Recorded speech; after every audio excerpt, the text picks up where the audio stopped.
one slide. I had one slide. And we are, just so folks know, you probably see it popping up on the screen right now. We are recording presentation tonight. So just want to make you all aware of that in case you didn't want to be on the recording. Just doing our notification. So why did we invite you to listen in tonight? So go ahead, Jay, just click those bullets onto the page there.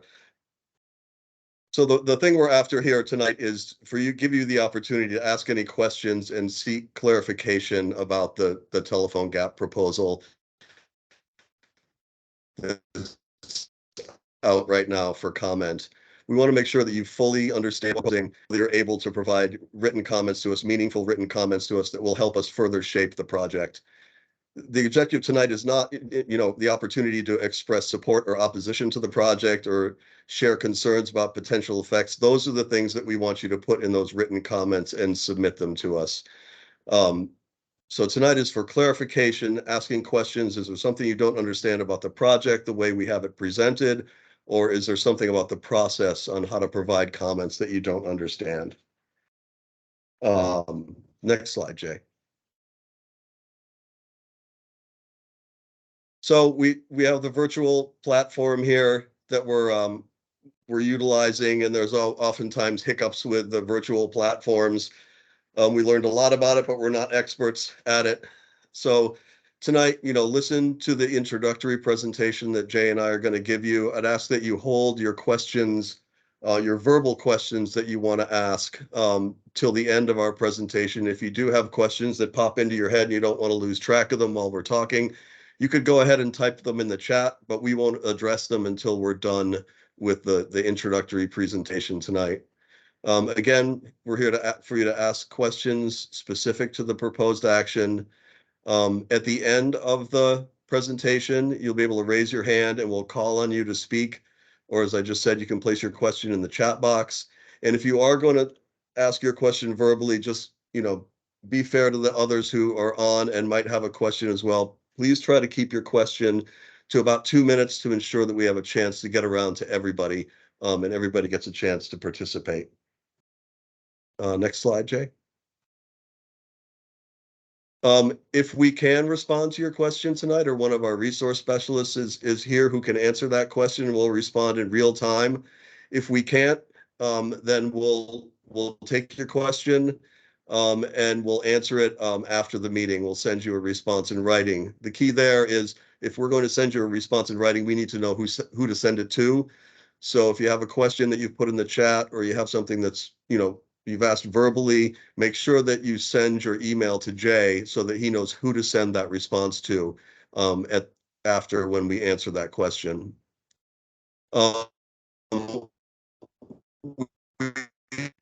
We don't consider the comments or anything in the chat tonight to be comment on the project. We really want you to provide those written formal comments using one of the methods that we'll share later in the presentation. Next, Jay. So here's the project area for the Telephone Gap Integrated Resource Project. It contains the primary blocks of land are in Chittenden, Killington, Mendon, and Pittsfield. The National Forest System pieces are in those 4 towns. There's 72,253 acres in the project area. Of that, 35,489 are National Forest System lands. And that does include the pending South Pond Tract acquisition, which is that area highlighted in kind of pink in the lower center of the project area. The remainder of that land outside of National Forest System ownership is a mix of state, town, and private lands. Go ahead, Jay. So how did we know what to include in the proposal that you're currently reviewing? Go to the next one, Jay. So from 2019 through into 2021, we were doing resource inventory. Our resource specialists were out on the ground gathering information about the project area, determining what the existing condition on the landscape for those resources are. And then we use the broad lens of the forest plan to kind of look at the project area in light of the desired future condition that's identified in our land and resource management plan. And then zoom that in to the telephone gap project area. And so what the result of that was the landscape assessment, which was published in 2021, that identified that existing condition on the landscape and then the desired future condition in the telephone gap project area, and some ideas and thoughts on how to bridge the gap between the existing and desired future condition.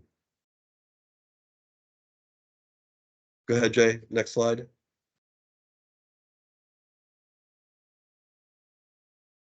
So since 2021, when we had our July 2021, we had our initial virtual public kickoff meeting for the project. We've spent a lot of time engaging with the towns, the local communities, engaging with the state, other stakeholders, and we continued to collect resource inventory all along the way.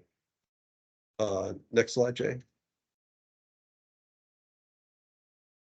So that public engagement involved a number of field visits and virtual meetings. You can see them listed there. Those were the virtual meetings we had, and then we had field trips after that in support of timber and ecology, recreation, visuals and heritage, carbon, and wildlife and botany.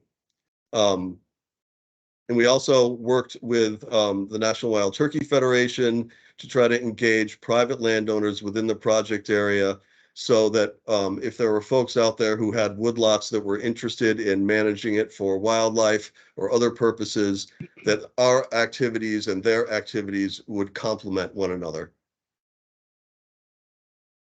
So this public engagement, the additional inventory, and the landscape assessment, those three things led us to the development of the proposed action, which is contained in the scoping document, which I said you're currently reviewing. And now I'm going to kick it over to Jay to take us through the scoping process and some other information, and then we'll close out the initial presentation. Okay, great. Thank you, Chris. Can you hear me okay? Yes, Chris, we can hear you. Can you hear me? Okay, thank you. Yeah, we can hear you. So that brings us to the present, today in 2023. We have initiated or started the formal NEPA process, the National Environmental Policy Act process. And that law, it's a landmark environmental law. It was passed in early 1970, and it requires all federal agencies to consider and disclose environmental effects of any proposed management activity on federal land that may impact or have an effect on a biological or physical resource on the landscape. And the law also requires us to inform you and involve the public, the public. So basically, this, in a nutshell, are the twin aims of NEPA, which is to disclose environmental effects and inform the public and involve the public in the process to disclose effects, and ultimately selecting an action that will be implemented on the ground. But just as important, those effects that are disclosed provide Chris Matrick as the responsible official who will make the final decision on how to move forward with this project once the environmental analysis is complete. And so we initiated the formal NEPA process for the Telephone Gap project on January 27th with the distribution of an email with a cover letter attached to it to over 600 individuals, organizations, towns, and other agencies, both federal and state. And it triggered a 45-day comment period where we are inviting comments on our proposed action. The notice of proposed action and opportunity to comment is the primary document that's associated with that cover letter, and there's links on that cover letter and on our project website, which I'll highlight here in a few slides, where you can find out exactly what it is that we're proposing. Now, this is based on all of that inventory and work that we conducted on the ground in collaboration with the public and other agencies and towns to determine exactly what it is that we felt was what we wanted to propose within the telephone gap project area. There's two separate documents that you can look at. There's the executive summary, which is on the right side of the screen, and that's a more concise version of what we're proposing. But the detailed version is what you need to look at to base your actual comments on if you choose to submit comments, because it has the detailed what we're proposing, how we're proposing it, and where we're proposing it on the landscape. Those documents, like I said, are available on our website, and we'll post that in the chat box, so you'll have that link handier than having to dig it out of the email or the cover letter. But if you don't have internet connection at all, or it's spotty at best, you are able to review hard copies, which we've dropped the full package of the proposed action and associated maps at 3 town offices in Chittenden, Mendon, and Killington. And I believe Chris was going to drop, if he hasn't already, a version of the package at the Pittsfield town office, correct? Thank you, Chris. And we also, of course, have a couple complete copies with maps at our office just north of Rochester Village, north on Route 100. Associated with that narrative, the proposed action or the notice or opportunity to comment the proposed action are 4 maps. They're very detailed maps, and you can access them, like I said, on our website or any of those locations where we have hard copies available for you to look at. And the maps include the existing conditions, what's out there right now, including the different types of management areas that are highlighted in our forest plan, where it discusses what we can and can't do on a particular tract of national forest land. And then there's the proposed action maps. Maps 2A are primarily the proposed timber harvest activities. Map 2B are other forest treatments, including insect infestation treatments associated with the emerald ash borer. And then map 3, which is the 4th map, is focused in on recreation activities, mainly trails, special uses, including the Vermont hut in the center of the project area, as well as some maple tapping proposed activities for special use in the southern part of the project area. Our transportation network, including road improvements and some soil and wetlands restoration work. Also included in the scoping document are Appendix C treatment tables. Those tables are very detailed, and they show a row by row explanation of each forested stand within the project area, and explains in that table what it is that we're proposing, including how many acres and the method of the treatment. And those correspond directly with the numbers that show the compartments and stands on each of these maps. Maybe just as important as actually what we're doing is the instructions on how to submit comments. It's on page 2 of the cover letter. And I'll go over that in more detail here in a few slides. We also developed and have made available on our website a story map. It's an interactive presentation, a visual presentation of our proposed action that supplements the scoping document. It's not an exact replica in every detail as the narrative. So again, don't use the story map as the sole basis for submitting comments. But it's really a great tool to give you a visual presentation where you can zoom right in on the project area and look at some of the treatments that we are proposing. You can even double click on a particular part of the map and it'll highlight the forested stand and give you detailed information such as the proposed harvest treatment or other treatments that we're proposing for that area of the project area, and the amount of acres that it entails, and some other information that you might find useful. So why do we invite your comments in the first place?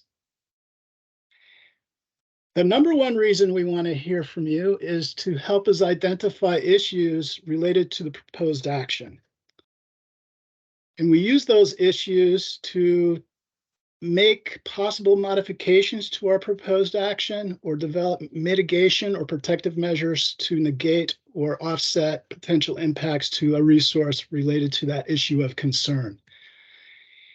And we also use your issues to determine whether any alternatives may need to be considered. If it's an issue of potential conflict that we can't resolve by modifying the proposed action or developing a mitigation measure, we may decide to actually include an alternative to our proposed action and include it in a detailed analysis comparative format with the proposed action so we can see what the differences are in the effects related to the issue that drove the alternative in the first place. And it really helps us focus our effects analysis on resources of concern. So your issues that you provide through the comments that you may submit will help us focus on the effects analysis that are most meaningful to you because they're associated with the resource that you have a concern with. And then we document the results of our effects analysis in an environmental assessment. So that's the importance of public involvement part of the NEPA process. And you can see that your issues that we derive from your comments are the heart of the NEPA analysis process. So how do you submit comments? We don't want you to miss the different ways that you can do this. We tried to make it as easy as possible for you to submit comments if you choose, but we really are strongly encouraging you to provide them in writing because when you try to provide them to us verbally over the phone or in person, it's very difficult for us to capture exactly what your concern may be. So it's really best to hear them in your own words. And if we are having troubles clarifying what you're trying to tell us or attempting to tell us, then we can follow up with you and make clarifications if need be. But if you could submit your comments in writing, you can submit them by U.S. Postal Mail to our office in Rochester. We still have a fax machine in our office. You're able to fax them to us. The electronic version of submitting comments on our online commenting system is very handy and easy to do. And I'll go over that in a few minutes here on the next slide, the next couple slides. And you also can hand deliver your comments at our office during business hours, Monday through Friday, 8 o'clock to 4:30 in the afternoon. And your comments are most useful when they're specific to the proposed action. We really can't do much with your comments or any issues you might have unless they're associated with the actual proposed action that's part of the scoping document that you received in the mail, or not received in the mail, but received the cover letter and how to access it on our website. They're most useful also when they identify a concern that's related to a resource effect from a proposed activity. So we call this the cause and effect relationship that we pull from comments when we receive them. We identify the cause being some component or part of the proposed action and the consequence or potential effect it has on a resource. And those are really, really helpful. That's really what we're looking for from the comments that you may submit to us. And then if you include supporting reasons for your concern, that's also very helpful because it gives us an idea of the context or the reasons why you have the concern in the first place. And please include your name and contact information when submitting your written comments. It's not required. We will accept anonymous comments and we will consider them and incorporate them in addressing and potentially making changes to our proposed action or developing alternatives or focusing our effects analysis. However, if you don't include your name and contact information, it does not provide you objection standing, which is our administrative review process, which we provide an opportunity for you at the end of the analysis process, which I'll go over at the very end of this presentation. So again, please include your name and contact information unless you do not want to have objections standing. So submitting comments online, it's worth taking just a few minutes to look at this slide.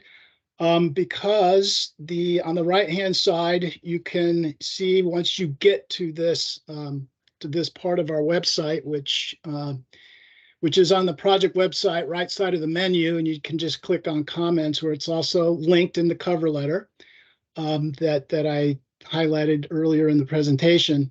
And you can just submit the information it asks for, your name, first name, last name, your address, and your email address. And then at the bottom part on the right side of the screen, you can just type the actual comments that you would like to submit right there in the box. Or you can write them out in a Word document, or even make it into a PDF format, and you can attach it there at the very bottom. Just choose the file, and then it just comes in as an attachment.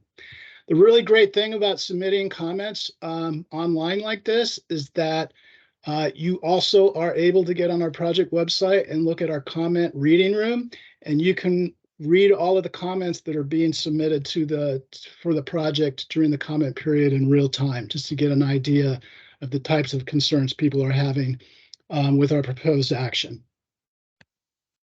So where do we go from here? We will consider your issues for all the different reasons that I just outlined, and we'll conduct our effects analysis, disclose our effects, and document it in what we're calling a preliminary environmental assessment. Some people call it a draft environmental assessment. And we will submit or distribute that preliminary environmental assessment for a 30-day comment period sometime in June 2023, early this summer. And we'll ask for your comments again to ask you how well we disclosed effects or addressed your issues of concern in the environmental assessment document. It's your chance to tell us how we've done, and whether you have additional concerns or you would like to see something added in the analysis, in the environmental analysis disclosed in the environmental assessment.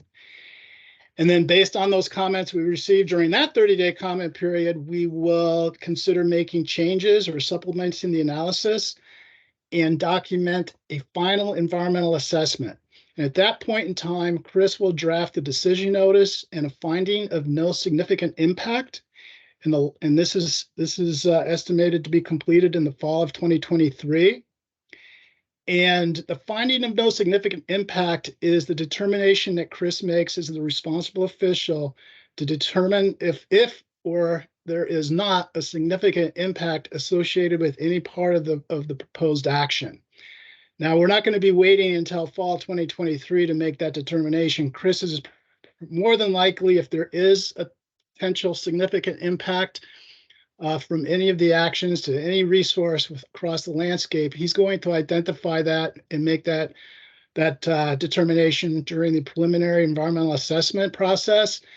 And if that's the case, when he determines that there could be a significant impact, then that would trigger the need to do an environmental impact statement rather than complete this environmental assessment process. But if he finds that there is no significant impact, then the environmental assessment stands as it is, and we'll distribute it for a 45-day objection period at that point in time. And the day that 45-day objection period starts is the day that he sends out the draft decision notice for your review. And you have 45 days to tell us if we missed something, if we got something wrong, or if you feel that after the 2 times that you provided comments and we addressed it in the preliminary environmental assessment, and again tried to address it in the final environmental assessment, this is your chance to say you still haven't gotten it right. You really need to take further consideration for this particular issue.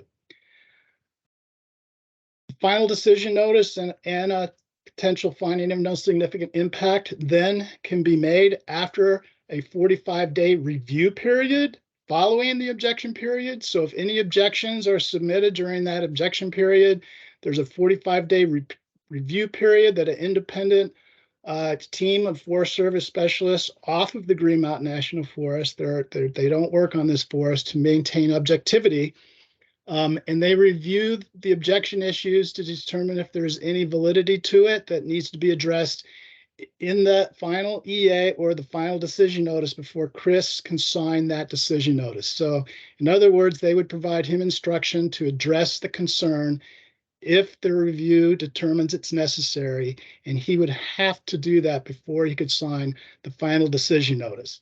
And we anticipate that to take place by the end of 2023, which would put us in a place if he was to sign a final decision notice, authorizing either the proposed action or an alternative, if one is actually included in the environmental assessment, to implement his choice on what he wants to see resulting from this project on the ground, and that could take place in early 2024. And so I'll leave it with this last slide. This is the contact information, and I believe that we are posting a contact list of the entire interdisciplinary team working on this project. We have quite a few folks responsible or assigned for various resources that need to be considered in the environmental analysis process. And you can take that contact sheet and contact anybody on there if you have any questions about a specific resource area. And with that, I'm going to try and get out of the screen sharing mode.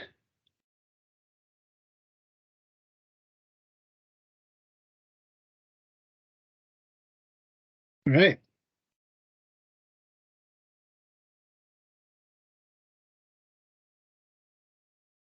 So I hand it over to you, Chris.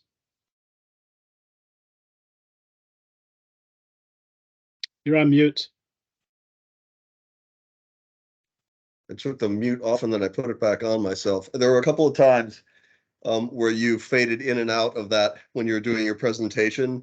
But I think the information that you were saying was on the slide at that time. So I think people were able to understand, get the intent of what you were saying. But if somebody out there had one of those moments where they, excuse me, where they didn't quite understand you, that's fair game for asking in the question and answer phase that we're going to enter right now. So at this time, we will we have some folks who've been looking at the chat and at the questions that have been posted in the chat. And then if anybody has a verbal question that they want to, turn on your camera, turn on your microphone and ask, just raise your hand and we can do that. And Jason is the one managing that part of the activity. So. Yep, I've actually got a question from Doug Mickle, so I'm just going to unmute that mic. Go ahead, Doug. Hi, I'm new to this. I just heard about the project and I was looking at the scoping document. I'm actually on a New Jersey Forest Task Force and we've worked on some proposals and that's going through it. My question was, I saw you were talking about the various resources you're trying to balance, and much like Chris, if you hear a lot of noise in the background, I have a puppy playing with something, so excuse that, please. How do you balance carbon capture with timber harvest, all these other, what was your thinking to do the balance of the various competing resources? How did you come to that, to decide that, we're not going to just leave it all stand to do carbon capture, we're going to cut so much for wildlife or whatever? Was that part of your initial scoping process, or was that part of just sort of a determination, just looking at what was out there? Too big of a question? Yeah, you broke up a little bit in the middle there, but I think we got what your intent was on that. Jay, do you want to answer that as far as how we're going to handle that through the effects analysis piece? Yes. Yeah, Doug, that was a great question. So when we were developing our proposed action, one of the primary drivers of the proposed action Chris mentioned in his presentation is our forest plan.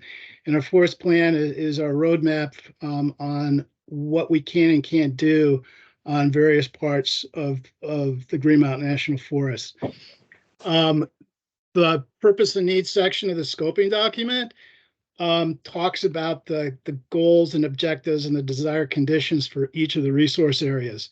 And so in terms of the forest resource, the timbered resource, and the habitat that it provides on the landscape, the forest plan provides some pretty specific objectives of habitat composition and age class distributions to provide a diverse array of habitat types across the landscape to support wildlife habitat, both native wildlife habitat.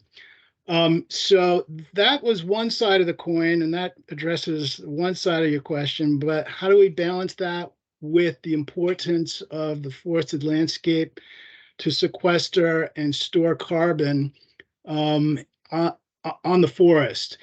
And so we definitely are concerned about that and considered that as we developed our proposed timber harvesting proposal. And it's a balance of identifying the need to provide those other resource objectives with an eye out for the fact that the forest landscape has some parts of it are experiencing some mortality, insect and disease problems, and some health condition problems that we're trying to address with various proposed harvest treatments. And so by proposing these activities, we're not only just meeting the objectives that I talked about from our forest plan, but also we have an eye out for attempting to improve the productivity of the forested landscape so that it can continue to its highest potential or optimizing potential to continue sequestering carbon and storing carbon. So if you look at the proposed action based on the purpose and need, we've tried to clarify that, but we've also at the same time in the other resources conditions section of the scoping document, we talk about carbon management and climate change there. And part of that discussion is associated or directly associated with the mature and old forests that are within the project area. And it's important to note, and this is getting back to your balance question, that in light of what we're proposing there, the 11,800 acres of timber harvesting, there's about 15,000 acres that are aged 100 years or older, where we're not proposing any harvest activities at all. And so that's the balance that we're trying to achieve in this particular proposed action in this area of the national forest.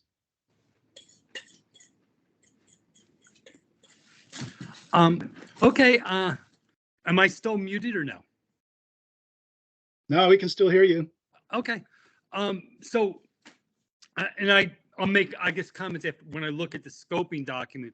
So are you not cutting any of the older trees? Are you leaving, like you're saying, all the trees that are 100 years and over, you're pretty much leaving, or no?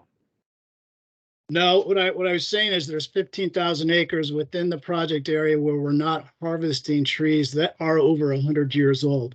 We are harvesting trees that are over 100 years old. In that other resources conditions section of the scoping document, you go there and it's on page 37. It's down towards the end, and it says there's approximately 8,760 acres proposed for harvest that are within what we're calling the mature age class. Those are trees between 60 and 119 years old. That's about 74% of the total harvested area that we're looking at across the landscape within the project area. And there's over a little over 2,000 acres that are within an old age class, which are over 120 years old. That's about 18% of all of the areas that we're harvesting or proposing to harvest. And then there's 477 acres that are currently aged at between 150 to 160 years old. That's about 4% of all of the proposed harvest acres in this proposed action. So it does sound like you're taking very old trees that some would argue are the best source of carbon sequestration sort of out of the equation. There will be some older, mature Yeah. trees Okay, harvested to okay, part I of the was proposed action, yes. We don't have that much of that left in New Jersey. We have some of it left, but not that much. So I was just interested. So, okay, that's what I wanted to actually understand the project a little bit more and how you worked it out. So Thank you for your I know this- question. We're also getting some questions in the chat, and I'd like to just jump in and start picking through some of those, if that's all right. We've got wildlife-related question. How will this management affect the habitat of the endangered northern long-eared bat?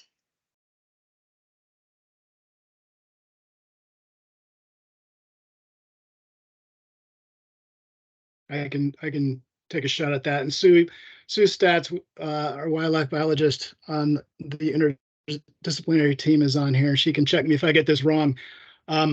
But there is habitat across the project area for the northern long-eared bat. They can roost or nest in trees as small as 4 inches in diameter, all the way up to the largest trees within the project area.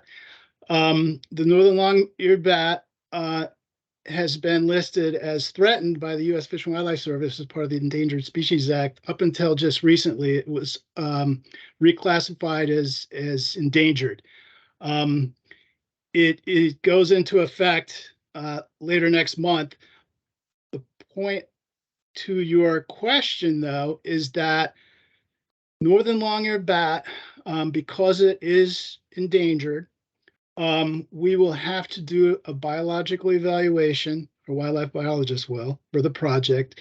They'll have to consider potential impacts to all threatened and endangered species. So it'll include the Indiana bat as well, and the northern long-eared bat, and all sensitive species. Those are species that we consider that have enough of a concern as far as their populations that we want to watch them very closely so they don't trend towards Endangered Species Act listing to being threatened or endangered. So that biological evaluation will be conducted to determine specifically what the effects may be to any or all of those species. If there's a potential for an adverse effect or a may effect to any of those threatened or endangered species, for northern long-eared bat was specific to the question, we'll have to go into consultation with the U.S. Fish and Wildlife Service, and their response to us will determine how we would need to modify our current proposed action to be within the bounds of what they would consider needed to protect that species, according to the Endangered Species Act. So we cannot jeopardize the continuation of the species, which is what the act was enacted for in the first place. So I hope that answers your question. And Sue, I hope I got that right. You can check me if I got it wrong. Am I good on that one, Sue? Yes, Jay, you did fine. That was a pretty clear answer. Okay, thank you. Thanks. All right, we have another question that came in earlier, quoting, this is the Paris Agreement, was adopted in 2015, 9 years after the current forest plan was adopted. The Paris Agreement is 8 years old. How is the Paris Agreement included in your decision making? Additionally, from the same person that wrote and provided the UN emissions gap report from October 2022, and wrote, it says there is no credible pathway to 1.5 degrees Celsius. How is this being included in your decision making?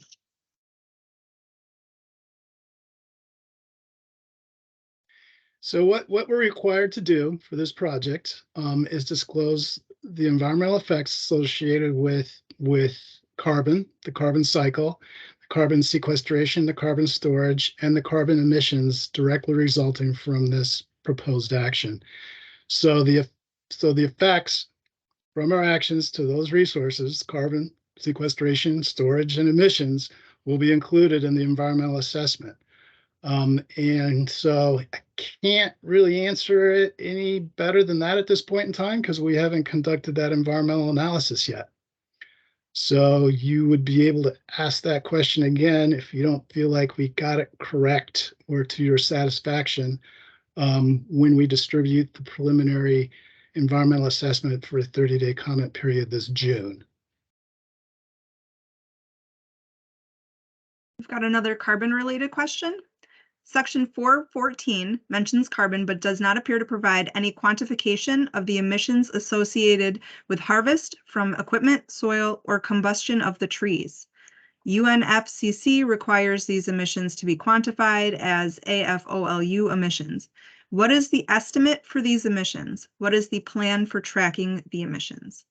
And this person, thankfully, left their contact information in the chat as well. Perfect. Yeah, that's a good question. So incidentally, the Council on Environmental Quality, which is part of the executive branch overseeing the implementation of NEPA for all federal agencies, just distributed new guidance on how to consider and disclose effects associated with carbon and greenhouse gas emissions. And so that has gone into effect immediately. It's guidance. And so we will consider that guidance and apply it to this environmental analysis and disclose those effects according to the discretion of Chris as the deciding official for this project, based on that Council on Environmental Quality guidance specific to greenhouse gas emissions and carbon. So again, and we can't answer that question now because we don't have that answer. We won't until we actually start to conduct our effects analysis and document it in the environmental assessment. And so again, if you don't feel like we've got that well enough according to what you feel it needs to be disclosed, then you can comment accordingly during the 30-day comment period for the preliminary EA in June. We've got a question from Rick Enser, who has his hand raised. Open that mic. Go ahead, Rick. Yeah, can you hear me? Yep. Yeah, I couldn't figure out how to get the chat, though. That's why I'm asking the question live here. But in any event, I just had a quick question about on page 7 of the scoping document. There's discussion about northern hardwood habitat type and how much is represented on Forest Service lands and et cetera. So and there's a statement that says northern hardwoods are expected to only occupy about 23% of the landscape based on its long-term ecosystem tendency. My chat question basically was going to be, is there some kind of an analysis, some kind of a study, a report, or whatever that can explain what the long-term ecosystem tendency is and how that was determined and how the 23% figure was determined? Yeah, I was just looking at page 7. It looks like you may be referring to page 6, which is the table that talks about that. Is that correct, Rick? Because I'm looking at page 7. Yeah. Well, page 7 is where I got the statement from. I do see on page 8 there is a table there. Table 3 talks about existing conditions, but on page 7, it's about 1, 2, 3, 4 paragraphs down, starts with the sentence, for example, the northern hardwood habitat type. So it would be the habitat management unit analysis that would Yeah, show that. yeah. I'm wondering if you're looking at the executive summary. No, Rick. he's got it. He's got it right. I'm looking at it. It's on page 7. It's that paragraph, the Never 1, mind. 2, I was 4th looking at the paragraph down. executive summary. Like, Okay, invite it. sorry about that. Yeah, so the habitat management unit analysis was conducted by our forest ecologist. And it's referred to here, it's referenced here in the document. What we need to do is post that on our website so you can access it, Rick, and everybody else for that matter, because it provides the detailed analysis process that she used to come up with those numbers. Because basically what the habitat objectives are in the forest plan are forest wide. And what the habitat management unit analysis does is it shrinks it down to the project level, because you can't apply that same percentage of objectives when you shrink it down to a smaller component of the overall national forest that's provided in the forest plan itself. So that's the purpose of the habitat management unit analysis, is it basically transfers those overall objectives forest wide to the project area level, because the natural variability of the land varies across the landscape. And what she's found within the Telephone Gap project area is that only, even though 76% of the habitat within, I'm sorry, not 76% of the overall project area is in northern hardwoods. In the project area, she's determined on the potential natural vegetation of the landscape, which is an ecologically based concept of what the actual productivity and ecological considerations that she was using to determine what would be growing there naturally, is only 23% of northern hardwood. So that's how she got that percentage within the project area.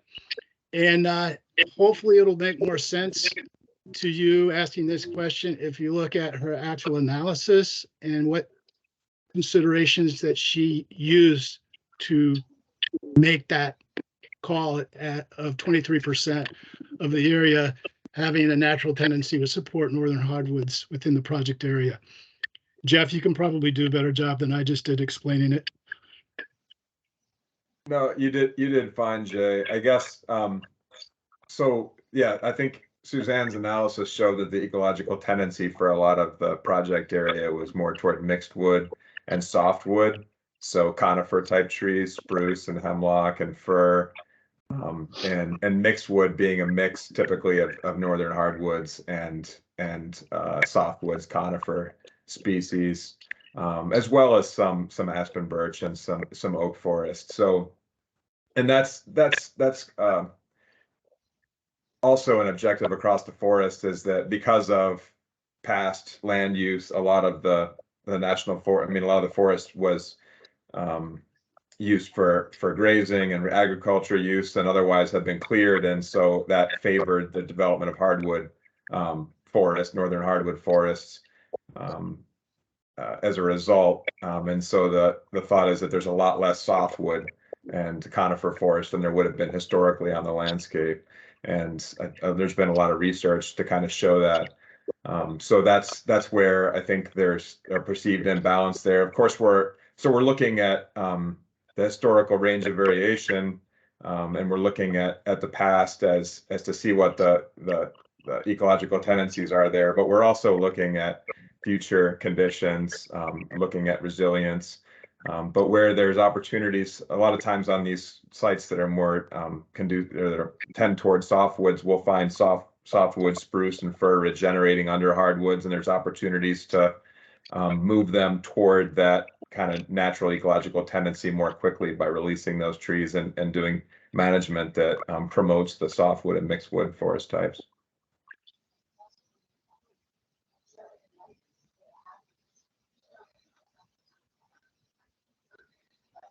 So Rick, we'll post that information on the project website where you'll be able to go look at it related to that habitat management unit analysis. And if you have any questions after that, you can certainly follow up with us. Yeah, that sounds great. I would like to see that. Thank you very much. Our next question from the chat comes from Sarah Stott, who says, at the February 9th presentation in Chittenden, we were told that there wasn't any old growth forest in the Telephone Gap project area, but in the pre-scoping documents, in particular, the stand age class maps, there are hundreds of acres of stands with over 100 years old. Can you explain why these are not considered old growth stands? Yeah, sure. I can take a stab at that one. So at the February 9th Chittenden in-person public meeting, the question was asked, why are you harvesting old growth as part of the project proposed action? And the answer was, we are not proposing to harvest any old growth within the project area. I don't believe we said that there wasn't any old growth in the project area. We just said that we weren't harvesting any of it as part of our proposal. And again, in the other resources consideration section, we talk about mature, old, and old growth forest and the different definitions that are used for those different designations. As far as old growth, we are using the definition in our forest plan. It's basically, it's not really based on age as much as it is on an undisturbed, small, undisturbed area, or as much as area as could be considered, that hasn't experienced any either human or catastrophic stand changing or altering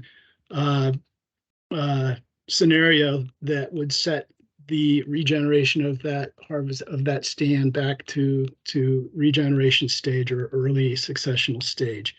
So within the definition is in the glossary in the forest plan, and it's also included in the proposed action in the section that I just referred to. But as far as confirmed old growth within the project area, there's the Cape Research Natural Area, which is in the northwestern section of the project area, and it is considered old growth according to the definition in our forest plan. And not all of that area is actual old growth. There's a protected buffer area around it, but that is the only area within the project area that we're considering as actual old growth, according to the forest plan definition. Now, the state has identified communities of significance, including old forest designation, and that's also discussed in the other resources conditions section of the proposed action. And they've identified old forest designations and variations of what they're considering old forest designations, and those are provided in the scoping document, and we actually know where those areas are located within the project area. And there's no harvest treatments within the actual old forest designation where they've completed the inventory. In the other designations of old forests that the state has provided, they still need to conduct additional inventory, but there's very, very few of our harvest treatments that overlay those areas. And we're working with the state for them to further define or refine those designations so we can make sure that we're not impacting them if they conclude that those also fall into the definition of old forest. But to be clear, they're not calling it old growth, they're calling it old forest. And the only old growth according to our forest plan definition, is within the Cape Research Natural Area, and we're not proposing any harvest treatments within that area.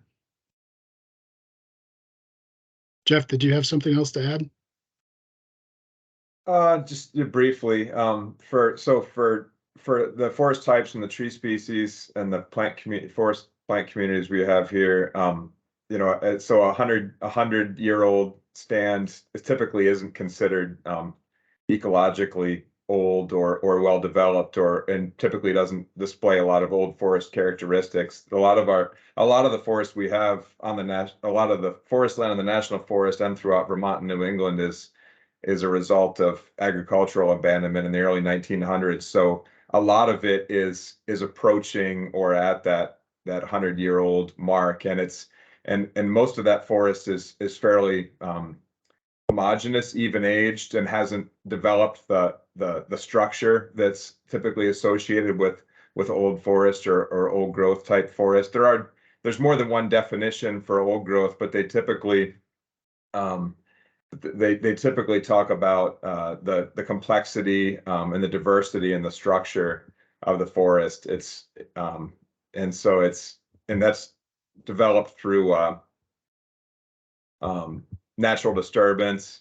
And so that would be the presence of large and old trees, of course, is important, and that's what everyone thinks of. But it's also a diversity and a spatial variation in tree density and tree size, a lot of downed dead wood in various sizes, different layers of the canopy, large dead trees, snags. There's usually a regeneration that's developed underneath the canopies, and so they're typically more diverse plant communities and just kind of spatially and structurally complex. And that's what we don't see in a lot of the forest on the national forest, because it's all of a similar age and structure. So what we're seeking to do through some of the management is to, and in fact, most of the proposed management is uneven aged management, which is like single tree selection and group selection type treatments, which are designed to mimic natural disturbance and can accelerate the development of those old growth characteristics and that more complex structure. So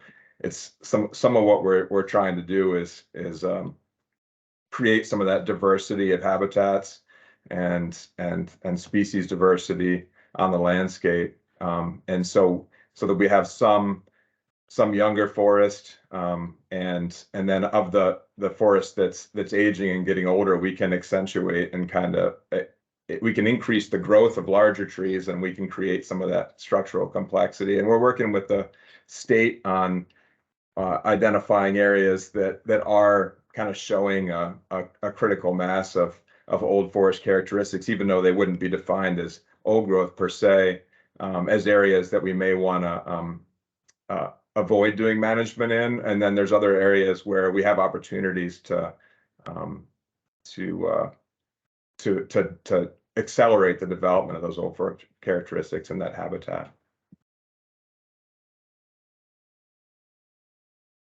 We've got a question related to National Forest Roadless Area Conservation Policy. According to your existing conditions map, in the northeast section of the project area is a large roadless area. This area is proposed for logging. Doesn't the National Forest Roadless Area Conservation Policy prohibit you from allowing logging in this area?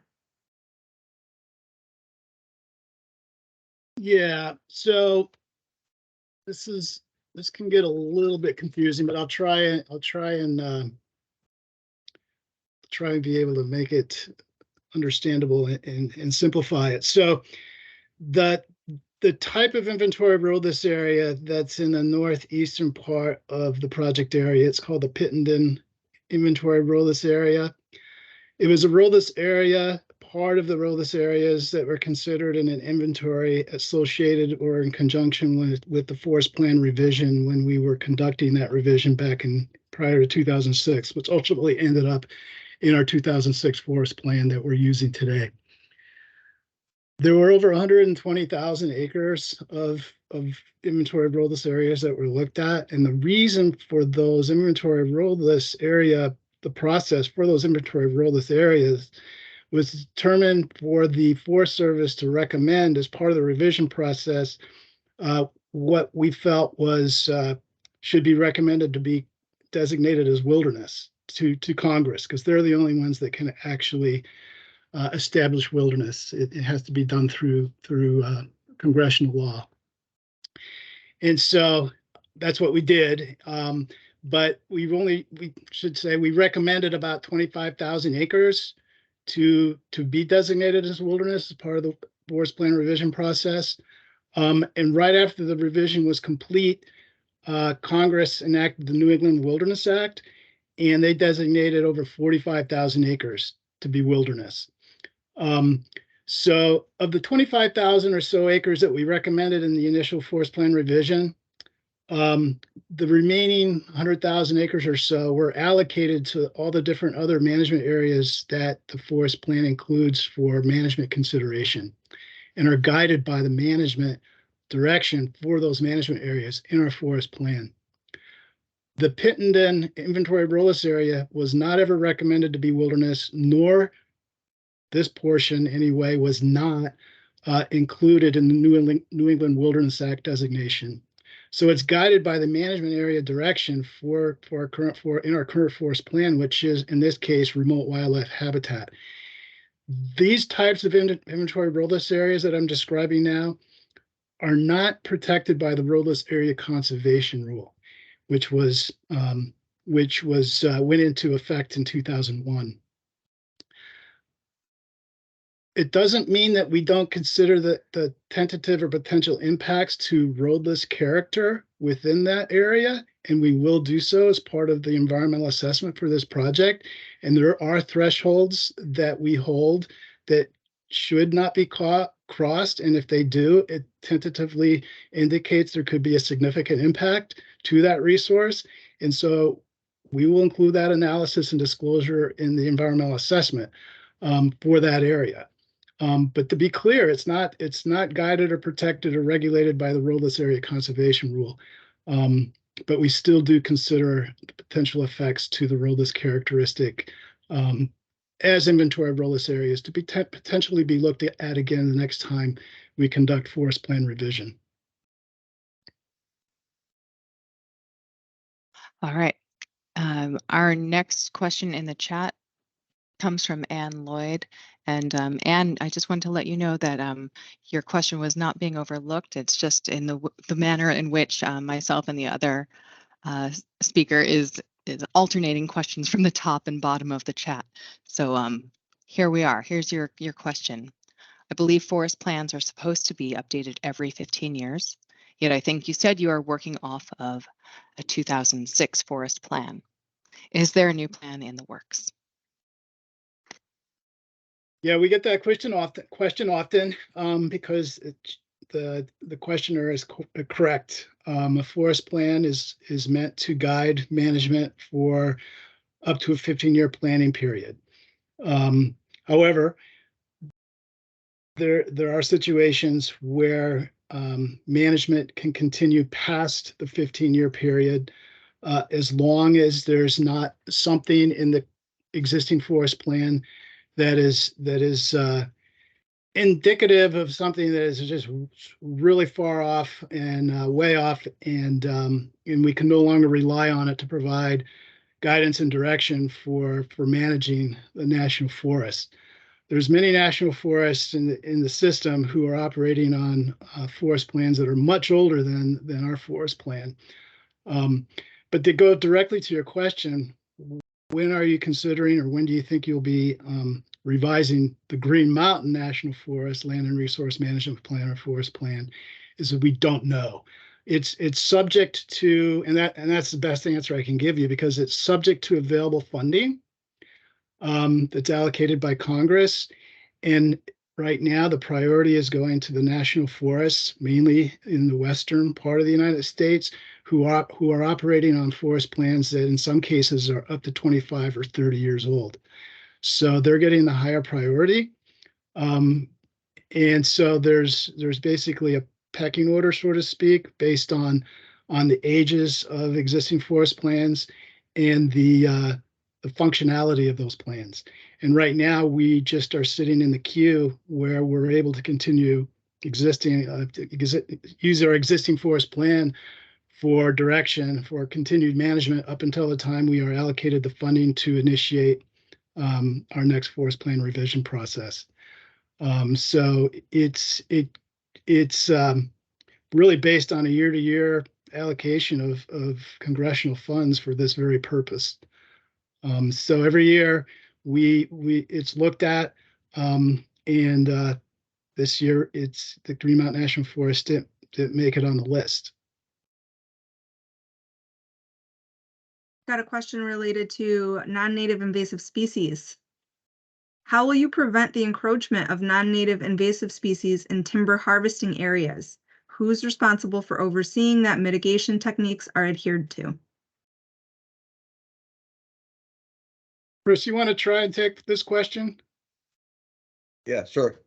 Kind of right, sort of up my alley.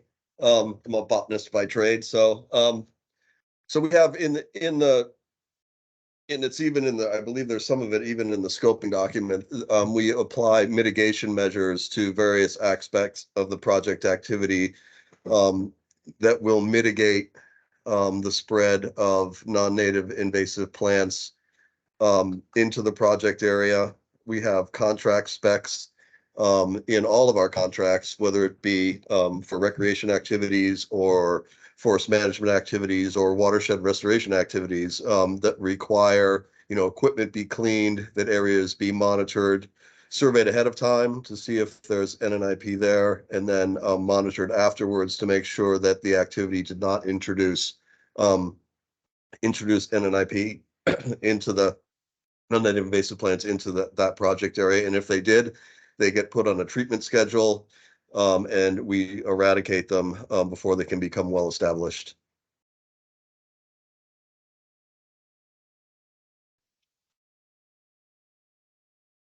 Our next question in the queue is from Eric, who mentions at the event in Chittenden on February 9th, I heard that James Donahue say that timber from the Green Mountain National Forest leases typically go 60% to pulp or biomass, 20% to Vermont mills, and 20% to Canadian mills. Can you confirm these numbers? And regarding biomass, are these typically sent to the McNeil plant? Jeff, I think you're the best person to take that question. Those are pretty Jeff's coarse. probably best suited to answer that question in James' absence here. But of course, I can't speak to what James said, but he can give his answer. Yeah, I can't speak to what James said. Those are pretty coarse estimates. The bottom line is that we don't have good data on that because there isn't requirements for purchasers to share exactly how the material is marketed. So it's somewhat anecdotal. There was a report put out by this called the Economic Importance of Vermont's Forests, I think, that came, it's about 10 years old now. I think it came out in 2011 or 2012. That has a good breakdown of the flow of forest products at a state level, as far as imported from other states, exported from Vermont to neighboring states and to Canada, and then a breakdown of products, which is statewide, not limited to national forests, but it still provides a good guide. The fact is, with national forests, with our sales, it really varies a lot. It's true that it's probably about 60% of the wood would be non-saw timber, which is primarily pulpwood. Although some of that also goes to pellets, to chip wood for institutional heating, like Middlebury College, hospitals, places that use that wood chips heating for institutions. Pellets, like the Vermont Pellet Company south of in Clarendon. Some of it does go to biomass, although we don't do much. Usually biomass is a whole tree type harvesting, which we don't do except in certain circumstances, usually on wildlife opening maintenance. So we don't. I don't think a very big percentage of our wood goes to to straight biomass other than like for a McNeil plant, which was mentioned. But it's probably roughly about 40% that are in durable saw timber products, dimensional wood. So that's like flooring, cabinetry, lumber, building materials, that sort of thing. And the stuff that goes to Canada, I think you said that James said it was 20%. It's primarily softwood spruce, for example, that goes to Canada. So it depends on and it doesn't all go to Canada. There's a mill in New Hampshire, Milan, that takes spruce as well. So 20% seems like a lot, but if there's a lot of softwood, then that could well be the case. Yeah.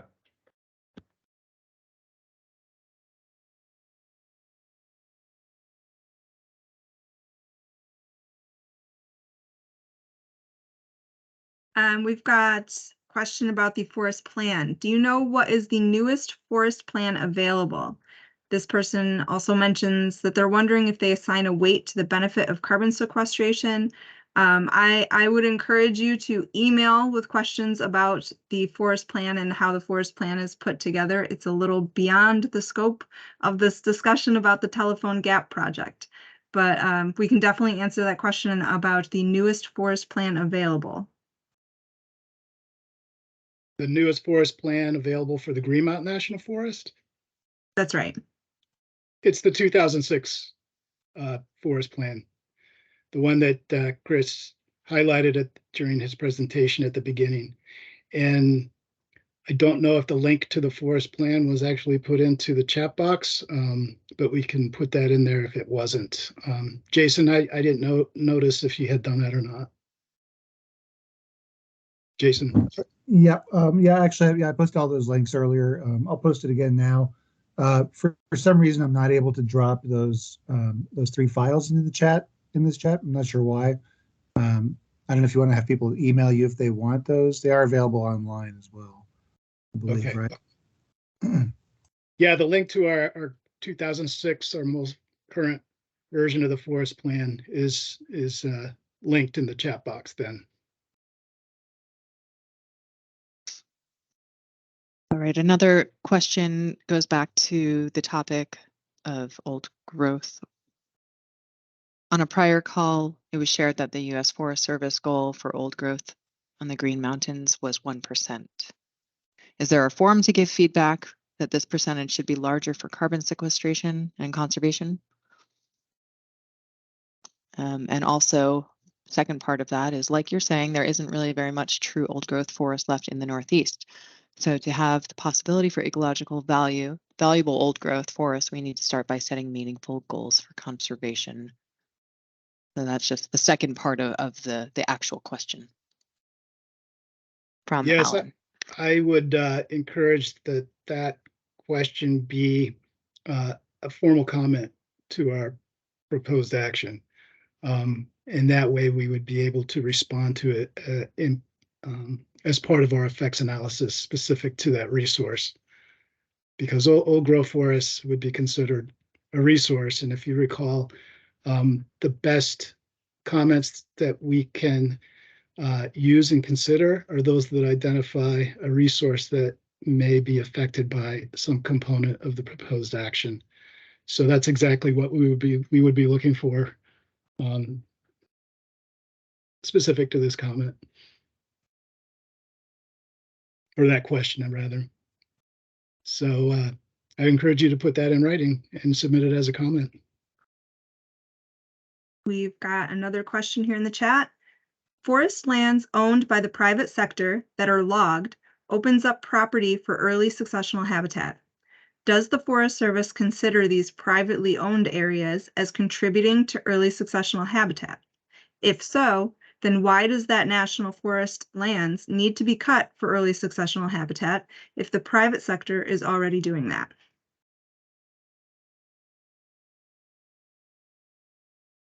Want to give a shot at that one, Jeff? Sure. Yeah. So I'm kind of covering for James Donahue, who's the forester on the project doing the analysis, who couldn't be here tonight. But I don't have a number, but we are looking at we're looking cumulatively at through the project area at the cumulative effects of what we're doing, and we're looking at what's happening on private land and across the landscape, as well as on national forest land, and private lands close to half of the project area. But what we found across the central and southern greens is in our analysis and in working with the state and working with private lands group at the state, pretty consistently what we're finding is it's not happening. Early successional habitat isn't being created on private lands, that we're falling well short of targets that have been that are in our forest plan, but also in the Vermont conservation design or other kind of analysis of habitat needs on the landscape, or what's needed for an ecologically functional landscape in terms of habitat diversity. So there's private lands. There's certainly timber management that goes on private lands, particularly in southern and central Vermont, though the vast majority of that management are thinning type and intermediate type treatments, or very small gap type, or if you have more heavier cutting, it's often to convert to a non-forest use or some kind of development, rather than a temporary opening that would create a young forest habitat that would then kind of grow into mature forest. So yeah, I guess the short answer is we are taking that into account and building that into our objectives.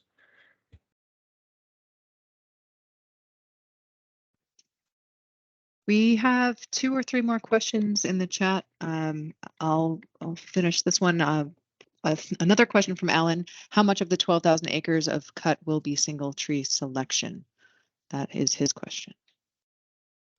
Their question. Yeah, it's a good question. You have that in front of you, Jeff? I do, yeah. Cool. So it's over half that's uneven aged regeneration, which is single tree selection and group selection. So those are the treatments that kind of mimic natural disturbance. It's 3,060 acres that are planned for individual tree selection, which is about a quarter of the total harvest treatments planned. And then it's 3,676 acres planned for group selection. And it's important to point out those group selection acres, we're looking at treating groups and patches less than 2 acres in size. And so typically with group selection, we're treating no more than 20% of a stand in an entry. So of that 3,600 acres, there may only be 700 some that would actually have any kind of harvest on them. So there'd be several thousand acres kind of in the matrix between the groups.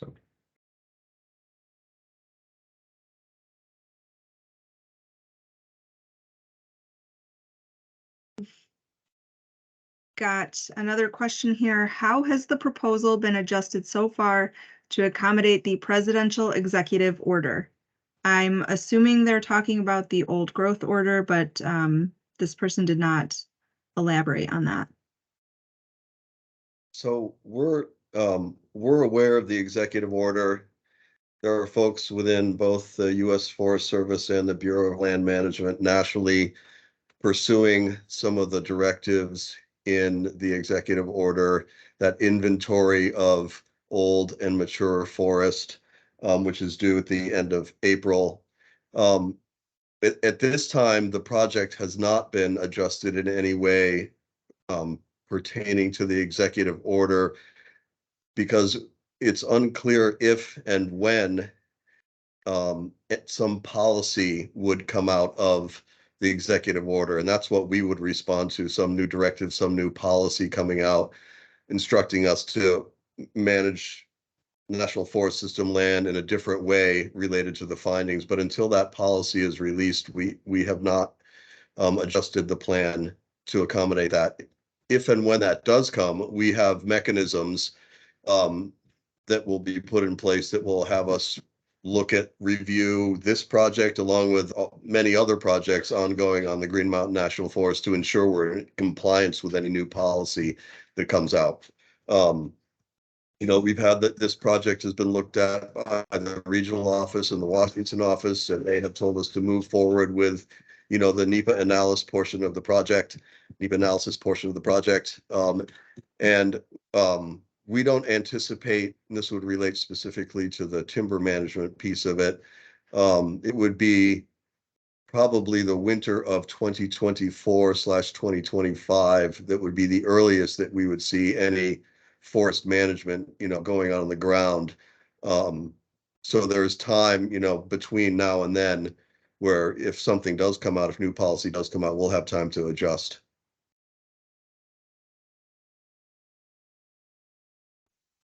And for the sake of time, we've got about 4 minutes left for the allotted time designated. Do we have time for one more question regarding invasives? Yeah, I think so. All right.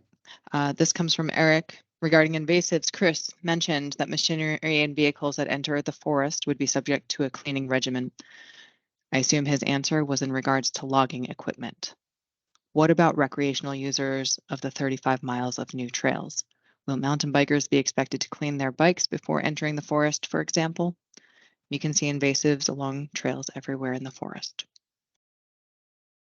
Yeah, so it does. I mean, we can't. It's slightly different when we're dealing with recreational users of the national forest as opposed to folks under contract with us, where we can specify the contractors thou shalt. We do have and Mary Beth Deller, who is online, she can correct me if I go astray here, but we do promote, clean bikes, clean recreational equipment, clean sleds. We encourage people to clean their equipment before they come onto the national forest. We have a cleaning station out in front of the Rochester Ranger Station, where folks can rinse off their bikes in a particular area that we can keep an eye on. And then sweep their bikes, make sure that they're clean before they come onto the forest. We do what we can to prevent invasives from coming onto the forest by all users of the forest.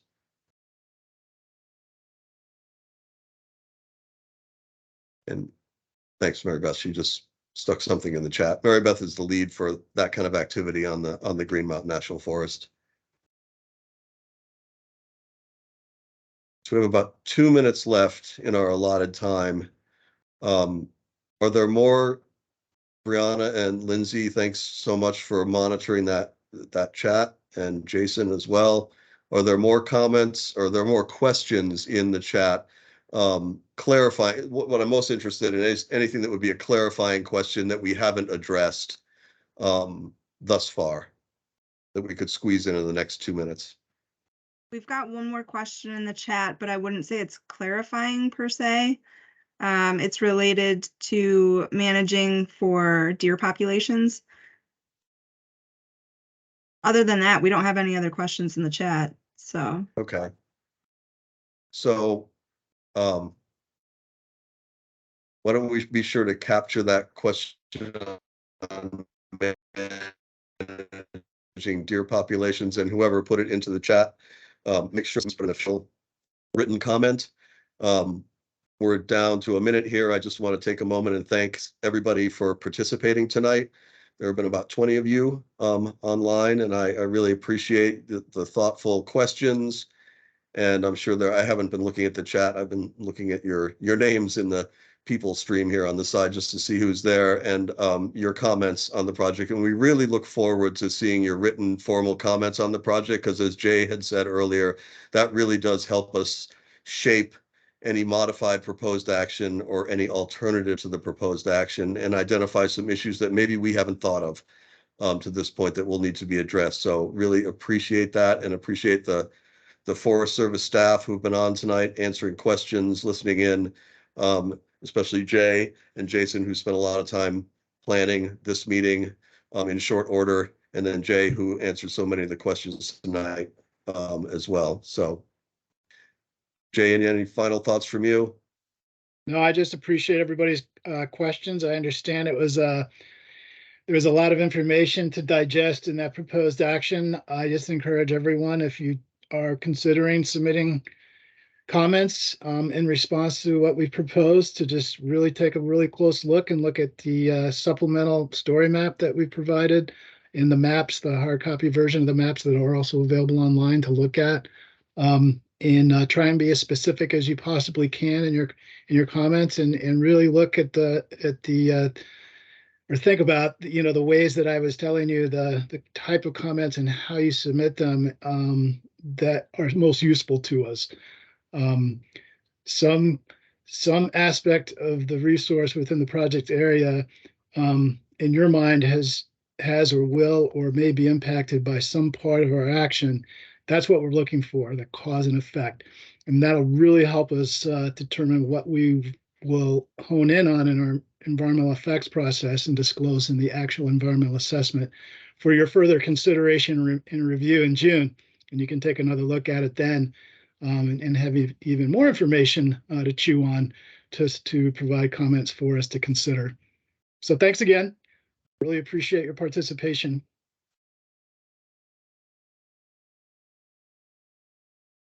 I suppose Thank you all. that's it then. Enjoy the rest of your evening.